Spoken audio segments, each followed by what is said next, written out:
Pada era digital saat ini, 80% pekerjaan kantor diselesaikan dengan memanfaatkan komputer. Tentunya, setiap kegiatan dan pekerjaan memiliki masalah dan kesulitannya masing-masing. Apa saja masalah pada pekerja kantoran? Computer Vision Syndrome atau CVS merupakan kumpulan gejala pada mata dan leher yang disebabkan oleh pengguna layar monitor yang berlebihan.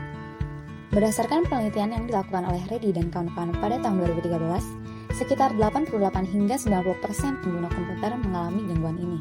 Selain itu, intensitas kerja dalam posisi statis duduk ini juga berpotensi besar untuk menimbulkan ketegangan pada lower back pain. Karyawan dengan posisi duduk tidak ergonomis memiliki resiko 50% lebih besar untuk mengalami low back pain atau LBP ini. Permasalahan CVS dan LBP ini tentunya akan meningkatkan stres fisik bagi karyawan. Apabila diabaikan begitu saja, masalah ini dapat menurunkan produktivitas pekerja yang tentunya akan mengancam baik kesejahteraan dari karyawan sendiri maupun efektivitas perusahaan. Lalu, bagaimana solusi untuk mengurangi ancaman tersebut? Menilik pada dampak negatif dari Computer Vision Syndrome dan lower back pain, perusahaan dapat mengadopsi paradigma 3R, Engineering, Enforcement, dan Education. Engineering adalah melakukan rekayasa fisik berdasarkan standar ISO atau International Organization for Standardization. ISO 9241 menjelaskan mengenai ergonomi interaksi manusia dan komputer. Salah satunya melalui pendekatan DSE atau Display Screen Equipment, yaitu dengan cara pertama, posisikan mouse dan keyboard agar dapat dijangkau dengan baik. Sejajarkan mata pengguna dengan bagian atas layar, sesuaikan juga ya kecerahan dan kontras layar agar sesuai dengan pencahayaan sekitar. Selanjutnya, pilih perangkat lunak yang meminimalkan stres dan ramah pengguna. Sediakan juga ruang gerak untuk meregangkan tubuh dan perhatikan tingkat pencahayaan, sirkulasi udara, suhu, dan tingkat kebisingan dalam ruangan. Yang terakhir, pastikan bahwa furnitur seperti kursi kerja sudah memenuhi prinsip ergonomi. Ergonomi ini penting untuk menciptakan lingkungan kerja yang sehat, aman, dan nyaman. Kerja pun bisa menjadi lebih produktif, efektif, dan efisien serta terdapat jaminan kualitas kerja. Selain kursi yang nyaman, posisi duduk juga harus dipertimbangkan untuk mengurangi resiko sakit punggung. Posisi duduk yang baik adalah posisi kepala dan punggung yang tegak dan bahu yang rileks.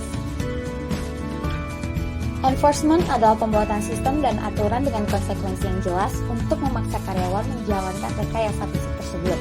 Misalnya, layar komputer karyawan dimatikan otomatis secara berkala melalui sistem paralel. Hal ini bertujuan untuk memberikan waktu rehat bagi karyawan agar intensitas paparan layar dengan kondisi duduk statis ini dapat berkurang. Selanjutnya ada education. Education dapat berupa psikoedukasi dan pelatihan yang berguna untuk meningkatkan modalitas karyawan dalam pemanfaatan waktu rehat tersebut.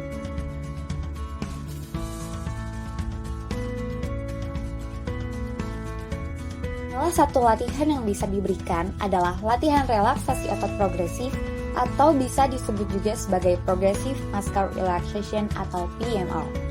PMR ini digunakan untuk meredakan tensi otot yang tinggi akibat kecemasan dan stres. PMR dilakukan dengan meregangkan dan melemaskan otot tubuh disertai tarikan dan hembusan napas. Ragam gerakannya adalah pertama, gerakan menaikkan kaki dengan keadaan poin, lalu menurunkan kaki kembali secara rileks. Gerakan duduk tegap sambil membuka tutup bahu dan mengolah napas. Gerakan mengerut dan merilekskan wajah dan mata. Gerakan membuka tutup mulut. Dan yang terakhir, gerakan mengepal dan membuka kedua tangan. Melalui praktik ini, karyawan juga sekaligus bisa melatih mindfulness. Hadir penuh, sadar utuh, saat ini dan di sini. Dengan begitu, seorang karyawan mampu optimal dalam pekerjaannya untuk memberikan keuntungan maksimal bagi perusahaan. Mari kita terapkan 3E, Engineering, Enforcement, Education. Kerja aman, karyawan nyaman, perusahaan mapan.